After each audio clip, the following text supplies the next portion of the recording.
De EDG, parlons-en.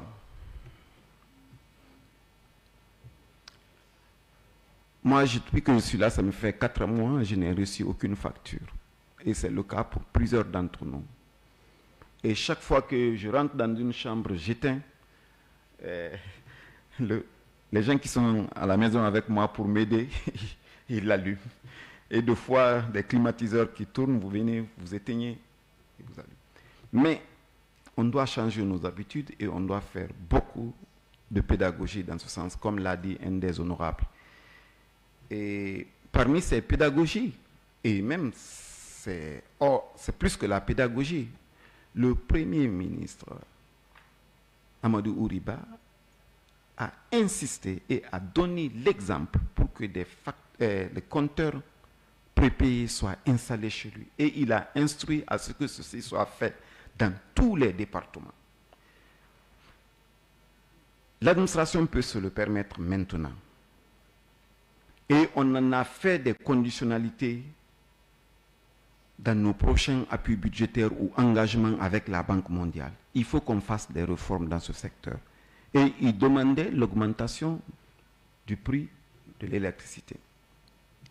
Mais voyez-vous, on a fait appel à tous les bons sens que vous ne pouvez pas augmenter le prix d'une denrée au moment où cette denrée vitale, vous n'arrivez même pas à la fournir comme il le faut. Et donc, dans les jours à venir ou les semaines à venir, l'électricité sera, ce n'est pas un scoop que je donne, pour tous ceux qui s'intéressent à la question le savent, l'électricité sera, la desserte va s'améliorer substantiellement par des mesures que ce gouvernement a prises. Et une fois que nos concitoyens ont de l'électricité de façon régulière, nous comptons beaucoup sur le CNT et toutes les autres branches de l'administration ou de la République pour faire la sensibilisation qu'il est temps que le Guinéen paye. Nous payons de la même manière à la source que les Sénégalais. À titre d'exemple, je ne suis pas le ministre de l'énergie, mais en tant que ministre du budget, je vois tout le mois les factures sortir. Donc je peux me permettre d'en parler. Notre contrat de fourniture par l'interconnexion avec le Sénégal, les 120 MW qu'on nous fournit, c'est à 20 cents hors taxe, ce qui représente beaucoup. Et quand vous prenez la taxe, ça fait 23 cents. Et ça, ils nous fournissent 120 pendant la journée et 70 quand ils peuvent la nuit. Et ils le font avec un bateau turc qui leur donne cela à 60%.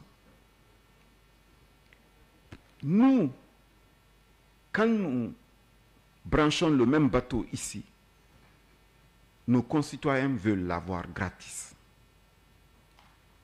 Ce n'est pas possible. On parle de réforme de EDG. C'est vrai, certes, EDG doit être réformé, mais nous devons réformer nos comportements et réellement payer ce que nous devons payer. Si le Burkina, excusez-moi, monsieur le président de cette digression, mais c'est un exemple qui m'a très frappé.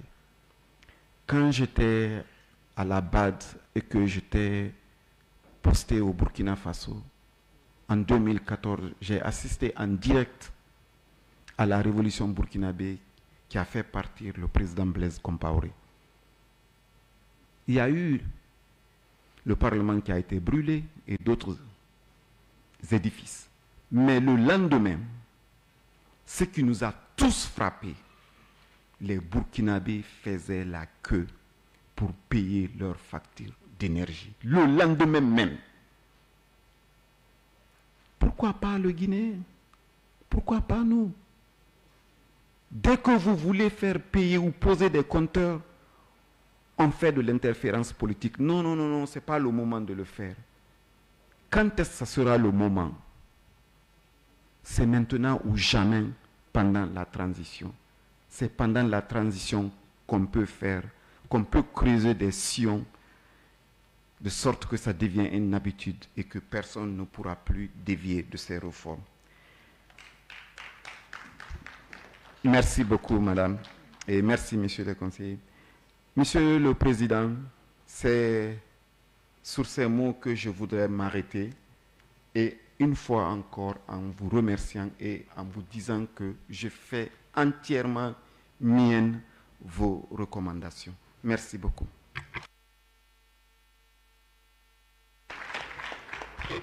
Merci, Monsieur le Ministre. Monsieur le Ministre de l'Économie et des Finances.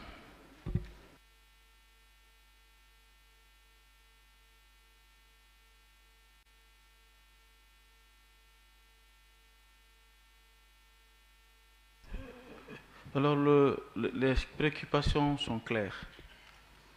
Il y a des questions accompagnées de recommandations.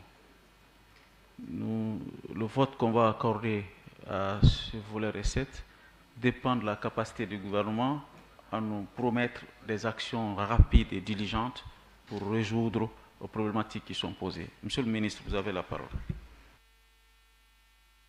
Merci, Monsieur le Président du Conseil national de la transition. Mesdames et Messieurs les honorables conseillers, Messieurs les membres du CNRD, Mesdames et Messieurs, Madame la ministre de l'Environnement, Messieurs les hauts cadres ici présents, Madame la gouverneure de la ville de Conakry, désolé si le protocole n'a pas été au rendez-vous, mais je me fais le devoir républicain de tenter de répondre à quelques questions que les commissions de fond et l'intercommission ont posées et également les recommandations qui sont soulevées sur le vote de cette loi de finances rectificative, il faut bien rappeler que ça doit intervenir chaque fois que les hypothèses économiques, macroéconomiques, sociales connaissent des variations importantes. La gestion du budget doit s'adapter à ces exigences de déviance budgétaire et macroéconomique, et j'allais même dire sociale. Je ne veux pas rentrer dans tous les détails, je vais juste poser et essayer de répondre à quelques questions liées à la mobilisation des recettes dans leur globalité. Puisque les recettes, c'est que ce soit des recettes fiscales, des recettes non fiscales, le tout vient dans un panier commun qui permet à l'État de faire face à l'ensemble de ses dépenses publiques, comme monsieur le ministre du Budget l'a cité. Le titre 1, charge de la dette. Le 2, le personnel. Le 3, le dépenses de biens et services. Le 4, les transferts pour les universités, pour les hôpitaux. Le 5, les dépenses d'investissement, qui permet de former le capital brut, donc pour donner un climat de construction d'infrastructures dans le pays.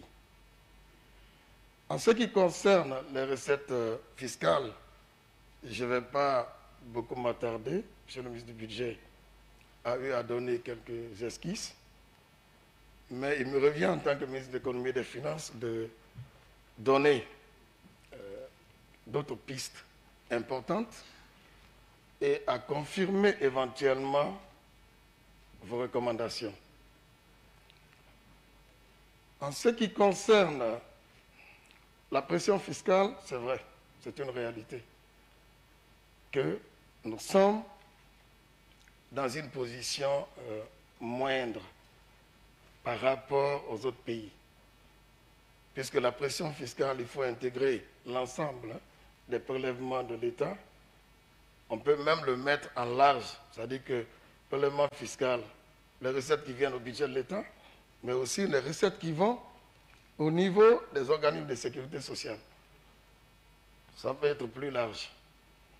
Mais comme les recettes des organismes de sécurité sociale ne rentrent pas dans le budget de l'État, donc on se limite un peu au périmètre d'administration centrale, puisque c'est de ça qu'il s'agit, ce qui permet à l'État de prélever et d'accroître sa capacité de financement.